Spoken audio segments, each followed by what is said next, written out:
ಕೋಲಾರ ಜಿಲ್ಲೆಯಲ್ಲಿ ಡೆಂಗಿ ಕೇಸ್ಗಳ ಅಬ್ಬರ ಶುರುವಾಗಿದೆ. ಕೇವಲ ಒಂದೇ ತಿಂಗಳಲ್ಲಿ 47 ಡೆಂಗಿ ಕೇಸ್ಗಳು ಪತ್ತೆಯಾಗಿದೆ ಅಂತ ಕೋಲಾರ ಜಿಲ್ಲಾಧಿಕಾರಿ ಅಕ್ರಮ್ ಪಾಷಾ ಮಾಹಿತಿ ನೀಡಿದ್ದಾರೆ. ಮುಂಗಾರು ಮಳೆ ಜೊತೆ ಸೊಳ್ಳೆ ಕಾಟವೂ ಹೆಚ್ಚಾಗಿದೆ. ಮನೆಯ ಸುತ್ತಮುತ್ತ ಶುಚಿತ್ವವಾಗಿ ಕಾಪಾಡಿಕೊಳ್ಳಿ ಅಂತ ಸಲಹೆಯನ್ನ ನೀಡಿದ್ದಾರೆ. ಇಡೀ ರಾಜ್ಯದಲ್ಲಿ ಸುಮಾರು 5,000 ಕೇಸ್ಗಳು ರಿಪೋರ್ಟ್ ಆಗಿದ್ದಾವೆ. ಅದರಲ್ಲಿ ನಮ್ಮ ಕೋಲಾರದಲ್ಲಿಯೂ ಸಹ 47 ಕೇಸ್ಗಳು ರೆಫರ್ ಆಗಿತ್ತು. ಇದನ್ನು ಟ್ರೀಟ್ಮೆಂಟ್ ನಡೀತಾ ಇದೆ. ಆದ್ದರಿಂದ ಇದರ ಲಕ್ಷಣಗಳು ತೀವ್ರ ಜ್ವರ ಬರುವಂಥದ್ದು, ಮೈಕೈ ನೋವು ಇರುವಂಥದ್ದು, ಹಾಗೆ ತಲೆನೋವು ಬರುವಂಥದ್ದು, ವಾಂತಿ ವಾಕರಿಕೆ ಬರುವಂಥದ್ದು ಈ ಲಕ್ಷಣಗಳಿರ್ತವೆ. ಆದ್ದರಿಂದ ಸಾರ್ವಜನಿಕರು ಇದರ ಬಗ್ಗೆ ಚಿನ್ನಾಭರಣ, ನಗದು, ದ್ವಿಚಕ್ರ ವಾಹನ ಕಳವು ಮಾಡಿ ಪರಾರಿಯಾಗಿದ್ದ ಆರೋಪಿಯನ್ನ ಮಡಿಕೇರಿ ಪೊಲೀಸರು ಬಂಧಿಸಿದ್ದಾರೆ. ನಾಲಾಡಿ ಗ್ರಾಮದ ಅಶೋಕ ಮಡಿಕೇರಿ ಸಮೀಪದ ತಾಳತ್ ಮನೆಯಲ್ಲಿ ಕಳ್ಳತನ ಮಾಡಿದ್ದು, ಭರತ್ ಎಂಬುವವರ ಅಂಗಡಿಯಲ್ಲೂ ಕಳ್ಳತನ ಮಾಡಿದ್ದ.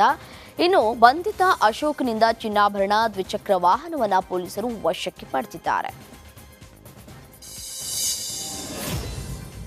ಹಾವೇರಿಯಲ್ಲಿ ಅನಧಿಕೃತ ಗರ್ಭಕೋಶದ ಚಿಕಿತ್ಸೆಗೆ ಒಳಗಾದ ಮಹಿಳೆಯರಿಂದ ಜಿಲ್ಲಾಧಿಕಾರಿ ಕಚೇರಿ ಮುಂದೆ ಪ್ರತಿಭಟನೆಯನ್ನ ನಡೆಸಲಾಯಿತು. ಜಿಲ್ಲಾಧಿಕಾರಿ ಕಚೇರಿಯಲ್ಲಿ ಉಸ್ತುವಾರಿ ಸಚಿವ ಶಿವಾನಂದ ಪಾಟೀಲ್ ಕೆಡಿಪಿ ಸಭೆಯನ್ನ ನಡೆಸ್ತಾ ಇದ್ರು. ಈ ವೇಳೆ ಮಹಿಳೆಯರು ಸಚಿವರ ಭೇಟಿಗೆ ಅವಕಾಶವನ್ನ ನೀಡುವಂತೆ ಒತ್ತಾಯಿಸಿದ್ದಾರೆ. ಆದರೆ ಪೊಲೀಸರು ಭೇಟಿಗೆ ನಿರಾಕರಿಸಿದ್ರಿಂದ ಮಹಿಳೆಯರು ಮೈ ಮೇಲಿದ್ದ ಶಾಲ್ ಬಿಸಾಕಿ ಆಕ್ರೋಶವನ್ನ ವ್ಯಕ್ತಪಡಿಸಿದ್ದಾರೆ.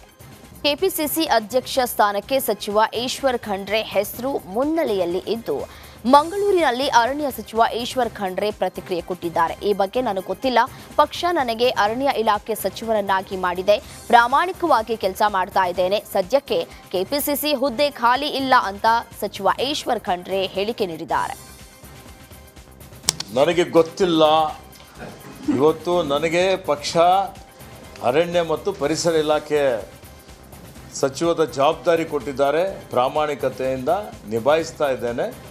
ಮತ್ತು ರಾಜ್ಯದಲ್ಲಿ ಹಸಿರು ಹೊದಿಕೆ ಜಾಸ್ತಿ ಮಾಡಬೇಕು, ಅರಣ್ಯ ಇಲಾಖೆಯಲ್ಲಿ ಸುಧಾರಣೆ ತರಬೇಕು, ಪ್ರಕೃತಿ ಪರಿಸರ ಇವತ್ತು ವನ್ಯಜೀವಿಗಳ ಸಂರಕ್ಷಣೆ ಮಾಡಬೇಕು ಅನ್ನುವಂಥದ್ದು ಒಂದು ಉದ್ದೇಶ ಇಟ್ಕೊಂಡು ಕಾರ್ಯನಿರ್ವಹಿಸ್ತಾ ಇದ್ದೇನೆ.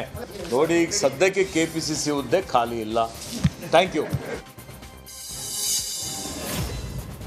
ಮೂಡಾ 50-50 ಹಗರಣ ವಿಚಾರ ವಿಧಾನ ಪರಿಷತ್ ಸದಸ್ಯ ಯತೀಂದ್ರ ಸಿದ್ದರಾಮಯ್ಯ ಮೈಸೂರಿನಲ್ಲಿ ಪ್ರತಿಕ್ರಿಯೆ ಕೊಟ್ಟಿದ್ದಾರೆ. ನನಗೂ ಅದಕ್ಕೂ ಸಂಬಂಧವಿಲ್ಲ. ಈಗಾಗಲೇ ಮಂತ್ರಿಗಳು ಬಂದು ಸ್ಪಷ್ಟನೆ ಕೊಟ್ಟಿದ್ದಾರೆ. ಮೂಡಾ ಕಮಿಷನರ್ ಬದಲಾವಣೆ ಮಾಡ್ತೀನಿ ಅಂದಿದ್ದಾರೆ. ವಿಶ್ವನಾಥ್ ಯಾವ ಡಾಕ್ಯುಮೆಂಟ್ ಬೇಕು ತೆಗೆದುಕೊಳ್ಳಿ, ಅವರು ಕೂಡ ಮೂಡಾ ಮೆಂಬರ್ ಇದ್ದಾರೆ. ಸುಮ್ಮನೆ ಆರೋಪ ಮಾಡೋದು, ಅವರ ಇಮೇಜ್ ಡ್ಯಾಮೇಜ್ ಮಾಡೋದು ನೀಚ ಕೆಲಸ ಅಂತ ವಾಗ್ದಾಳಿಯನ್ನ ಮಾಡಿದ್ದಾರೆ.